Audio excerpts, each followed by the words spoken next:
ጠንካራ ሴት መሆን የማትፈልግ ሴት እዚህ ምድር ላይ አለች። የትኛውም ሴት ጠንካራ ሴት መሆን ትፈልጋለች። ጠንካራ መሆን ግን የፍላጎት ጉዳይ ብቻ አይደለም። በጣም ሲሪየስ የመሆን የኮንሲስታንሲ ጉዳይ ጭምር የመጨከን ጭምር። ጠንካራ መሆን በመፈለግ ብቻ የሚሆን ኖሮ በጣም በዓለማችን በሚሊዮን የሚቆጠሩ ሰዎች ጠንካራ መሆን ይፈልጋሉ። ጠንካራ መሆን መፈለግና ጠንካራ ለመሆን የሚገባውን ነገር ማድረግ መካከል ሰፊ ልዩነት አለ። እነዛ ጠንካራ መሆን ይፈልጋሉ፣ በአክሽን ወይ ደግሞ በተግባር ግን ምንም የሚያደርጉት ነገር የለም። ትክክለኛ ደግሞ ጠንካራ መሆን የሚፈልጉ ሰዎች ሆኖ በጣም በየቀኑ እያስጠላቸው፣ እየደከማቸው፣ እየሰለቻቸው ሲሪየስ የሆነ ነገር ደግሞ የሚያደርጉ ሰዎች አሉ። ፍላጎት ያላቸው ሰዎች አሉ። በዛው መጠን ደግሞ ከፍላጎቱ አልፈው መፈለጉ እንዳለ ሆኖ ማድረጉን ጀምረው ውጤት ያመጡ ሰዎች አሉ። በጣም ከራሳቸው ጋር ጦርነት ከፍተው ለውጥ ያመጡ። ዞሮ ነጥቤ ምንድነው?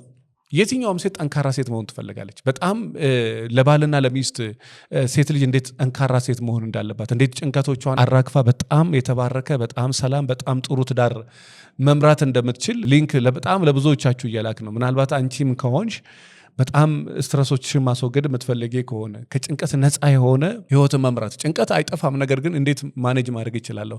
ከባለቤቴ ጋር እንዴት ነው? ከሰው ጋር እንዴት ልግባባ? እንዴት መነጋገር ልቻል? እንዴት ችግሮች ልፍታ? ብቻ በህይወቴ ብዙ ለውጥ ፈልጋለሁ ካልሽ ምናልባት ደውይላቸው፣ ሊንኩን ይልኩልሻል።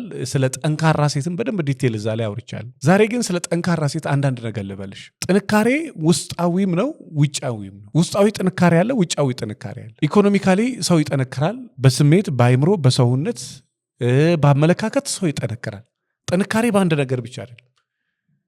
ሰውነት ላይ ማለት ብቻ አይደለም ጥንካሬ። በአይምሮ መጠንከር አለ፣ በትምህርት መጠንከር አለ፣ በብስለት መጠንከር አለ፣ በትዕግስት መጠንከር አለ፣ በመንፈሳዊ ህይወት መጠንከር አለ፣ በዓላማ መጠንከር አለ፣ በሚስትነት መጠንከር አለ። በጣም ብዙ አይነት የጥንካሬ አይነቶች አሉ። በጣም መንፈሰ ጠንካራ፣ በጣም ጎበዝ፣ በጣም ጠንካራ የምትባል ሴት የምትጠነከረው በብዙ ነገር ነው። የምትጠነከረው በአንድ ነገር ብቻ አይደለም። አንደኛው ውስጣዊም ጥንካሬ ያላት፣ ሁለተኛው ውጫዊም ጥንካሬ ያላት። እነሱ እንዴት እንደምታመጣ ነግራቸዋለሁ። ነገር ግን ደግሞ በገንዘብ ጠንካራ ትሆናለች። በየቀኑ ገንዘብ የሚያመጣላት፣ ገንዘብ የሚወድላት፣ ጥሩ ካምፓኒ የገነባች መንፈሰ ጠንካራ ጎበዝ ሴት ማለት ነው። ዋጋ ከፍላ መሬት አስርጻ የገነባችው ጠንካራ የሆነ ነገር ያላት። ከዛ ከጊዜ በኋላ እያደገ ይሄዳል ያ ጥንካሬ። በዛ ላይ የሆነ ሰዓት ደግሞ ስትደርስ ድጋሚ ፌል ሊያደርግ ይችላል። ድጋሚ ደግሞ ራሷ ላይ ትሰራለች። ዞሮ ነጥቤ ግን ምንድን ነው? የትኛውም ሴት መንፈሰ ጠንካራ ሴት መሆን ትፈልጋለች። የትኛውም ሴት ውጫዊና ውስጣዊ ጥንካሬ ትፈልጋለች። አንቺ መጀመሪያ ይሄ ከላይ በአፌ የምፈልገው ነገር ወይስ ወደ ውስጥ የገባ ነገር ነው ወይ? ምን እንደማለት መሰላችሁ? ይሄ ስራ ሁሉም አይነት ሰው ይሰራል። ፓሽኑ ይሄ በቃ ፈልጎት ወዶት የሚሰራ ሰውና ስራ ስለሆነ ብቻ የሚሰራ ሰው ይለያያል። ባለቤቷን የምታገለግል ሴት ፈልጋ ወዳ ስታገለግለው እና እንደው በቃ የቅጥር አይነት ነገር ግብር ይውጣ ሲሆን አንድ አይደለም። ወዶ ፈቅዶ ፈልጎ ሰው ሲያደርገው ስራው ላይ በጣም ሲበዛ ውጤታማ ይሆናል። ምክንያቱም ወዶ ነው የሚሰራው። ውስጣዊ ጥንካሬ እንዲኖርሽ ከፈለግሽ መጀመሪያ ከውስጥ ፍላጎት አለሽ ወይ? ተነሳሽነት አለሽ ወይ? ከውስጥ ፍላጎቱና ተነሳሽነቱ ካለ በእርግጠኝነት የማታስተካክለው ነገር የለም። የመጀመሪያው ከውስጥ ጥንካሬ አለ፣ ፍላጎት አለ ወይ? ፍላጎቱ ካለ ለዛ ነገር የሚገቡ ነገሮች አሉ። የት ነው ያለሁት? የሰው ቤት ተቀጥሬ ትዳር ላይ ብቻዬን ከሰው ጋራ የግል ስራዬን እየሰራው በጣም ብዙ ቻሌንጅ ላይ ብዙ ፈተና ላይ ጤና ማጣት ላይ ሰላም ማጣት ላይ አርግዤ ወይ ደግሞ ስራ እየሰራው የት ነው ያለሽው? ያለሽበት ቦታ የት ነው? የት ነው መድረስ የምትፈልጊው? ሰው ካለበት ተነስቶ ነው ወደሚፈልገው የሚሄደው። የት ነው ያለሽው? አሁን ካለሽበት ተነስተሽ ነው ወደ ፈለግሽ። ገንዘብ ችግር ከሆነ ያለብሽ ምን አለሽ? አሁን ምንም የለኝ። ምንም ከሌለሽ ምን ሙያ ያለሽ? ምንም ሙያ ያለሽ ምንም ሙያ ከሌለሽ ጤና አለሽ።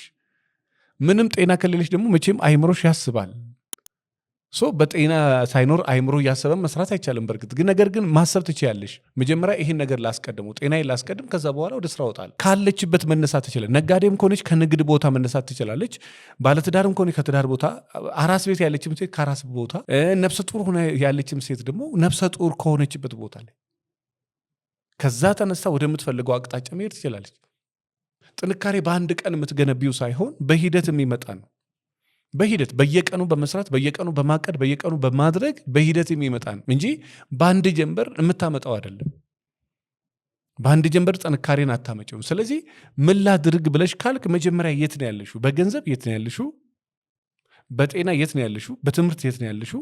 በትዳር የት ነው ያለሽው? ምንድነው እንዲስተካከል የምትፈልጊው? ከዛ በኋላ ገንዘብ ላይ፣ ጤና ላይ፣ እውቀት ላይ፣ ሶሻል ላይፍ ላይ፣ ሜሬጅ ላይ፣ አላማ ላይ ሁሉ ሰባቱም የህይወት ዘርፎች ላይ ሲሪየስ የሆነሽ አቋም ልክ ትስዱ እንጂ ከዛሬ ይጀምራል ራሱ መንገዱ ራሱ ጠንካራ ሴት እያደረገሽ ይሄዳል። ራሱ መንገዱ በጣም የሚገርም ማይንድ ሴት እንድትገነባ ያደርግሻል። ለምሳሌ ተቀጥራ የሆነ ቦታ የሰራች ኤክስፔሪንስ ያላት ሴት የሆነ ቦታ ስትገባ በትክክል የመስራትና የሰራቸውን ስራ ስራውን ውጤታማ የማድረግ እድሏ ውጤታማም የመሆን እድሏ በጣም ከፍ ያለ። ነጥቤ ምንድን ነው? በተቻለ መጠን ጠንካራ መሆን እፈልጋለሁ ካልሽ መጀመሪያ የእውነት ያንን ከልቤ ነው ወይ የምፈልገው ወይስ ከአፍ ብቻ ነው? ወይስ ጠንካራ ሴቶች ስላዩ የሆነ ነገር ስላየው ነው? ከላይ ብቻ ማለት የመጀመሪያ ከውስጤ ነው የፈለግኩት ወይ ብለሽ በደንብ ራስሽን ጠይቂ። ሁለተኛ ደግሞ የት ነው ያለሁት ብለሽ ራስሽን ጠይቂ። ምክንያቱም ሰው ጠንካራ መሆን ሲፈልግ ካለበት ተነስቶ ነው ወደሚፈልገው የሚሄደው። ስለዚህ ካለሽበት ተነስተሽ ወደምትፈልጊው ለመሄድ መጀመሪያ የት ነው ያለሽው? ከዛ በኋላ የት ነው መሄድ የምትፈልጊው? ስለዚህ ቤት ውስጥ እያለሽ ትዳር እየመራሽ ስራ እየሰራሽ ልጆች እያሳደግሽ ቤትም አይነት ቦታ ሆኜ ባለሽበት ቦታ እኔ 107 ኪሎ የሆነች ከስተመር ያለች መቼ ዘንድሮ 2018 ጠራ አካባቢ ሰኔ አካባቢ ስትመጣ 107 ኪሎ የነበረችዋ ሴትዮ 26 ኪሎ ምናምን ቀለሰች። በስንት ወር? በ4 ወር ነው በ5 ወር? እንግዲህ ጠር ላይ መታ 107 ኪሎ ከነበረች እቤት ውስጥ ልጆች እያሳደገች ከነበረች ባለቤቷ ራሱ ተአምር እስከሚመስለው ድረስ ወደ ኋላ ተመልሳ የ42 ዓመቷ የ22 ዓመት ልጅ እስከምትመስል ድረስ የሚያስደነግጥ ለውጥ ይታይባታል። የት እንዳለች አወቀች፣ ወዴት መሄድ እንደምትፈልግ በቃ ማስተካከል ፈልጎ በተለይ ሰውነቴ ነው በቃ ሰውነት ከሆነ ይሄን አድርጊ ከአሰልጣኟ ጋር እየተመካከለች ምን እያለች ቤቷ ውስጥ ከቤት ሳትወጣ አመጋገብና ምን እያስተካከለች የሚያምር ሰውነት አመጣች። ይሄ ግን ዝም ብሎ ይመጣ አይደለም፣ በጣም ዋጋ ከፍላ ነው። ስለዚህ ጠንካራ ሴት መሆን የምትፈልጊ ሴት መጀመሪያ ከልብ እርግጠኛ ሁኚ። ከላይ ብቻ እንዳይሆን ኦኬ እንደዚህ መሆን እፈልጋለሁ በቃ እንደዚህ ነው ከዚህ በኋላ እግዚአብሔር ቢረዳኝ መኖር የምፈልገው በይ ወስኝ። ከወሰንሽ በኋላ ከዚህ ተነስተሽ ወደምትፈልጊው መሄድ ስለምትችይ ከዛ በኋላ መገንባት ደግሞ ሌላ የሚገባሽ አንድ ነገር ውስጣዊ ጥንካሬ ምንድነው? ይሄ ወደ ሰብኮንሽስ ማይንዳችን የገባዋል። እኔ ደካማ ነኝ፣ አንቺ ደካማ ነሽ፣ አንቺ ምትረቢ ሴት አይደለ፣ የምትሰሚ አይደለሽም፣ እንዲያደለሽም ብቻ በጣም ብዙ አይነት ነገር ትባልና ወይ ደግሞ ትባይና አይምሮሽ ላይ ያለው እንደማትቺ ደካማ እንደሆንሽ እንደማያምርብሽ ነው። ውስጣዊ ጥንካሬ የምፈልጊ ከሆነ በቃ አዎ አለኝ እችላለሁ በይና እመኝ መጀመሪያ አዎ እችላለሁ አደርጋለሁ ብላ ካመነች በቃ ውስጣዊ ጥንካሬ እየመጣ ይመጣል። ከዛ በኋላ አካላዊ ጥንካሬ ይመጣል። ሰው ውስጡ ጠንካራ ሲሆን ውጭው ጠንካራ ይሆናል። ውጭው ጠንካራ ሆኖ ውስጥ ልፍስፍስ ይሆናል። አንዳንድ ጊዜ ግን ውስጥ ጠንካራ ከሆነ ውጭውን ያጠነክራል። ውጭውም አንዳንዴ ሲጠነክር ውስጣዊውን ነገር ያጠነክራል።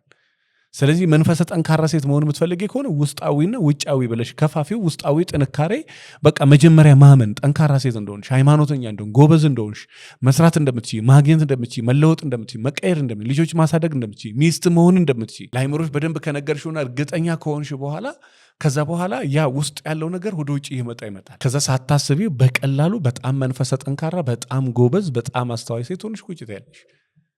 ስለዚህ በተቻለሽ መጠን መንፈሰ ጠንካራና በጣም ጎበዝ ሴት ከሆነ የምትመኙ ወይ ደግሞ መሆን የምትፈልጊው በተቻለሽ መጠን ውስጣዊ ጥንካሬ ገንቢ፣ ውስጣዊው ውጫዊውን ስለሚገነባ።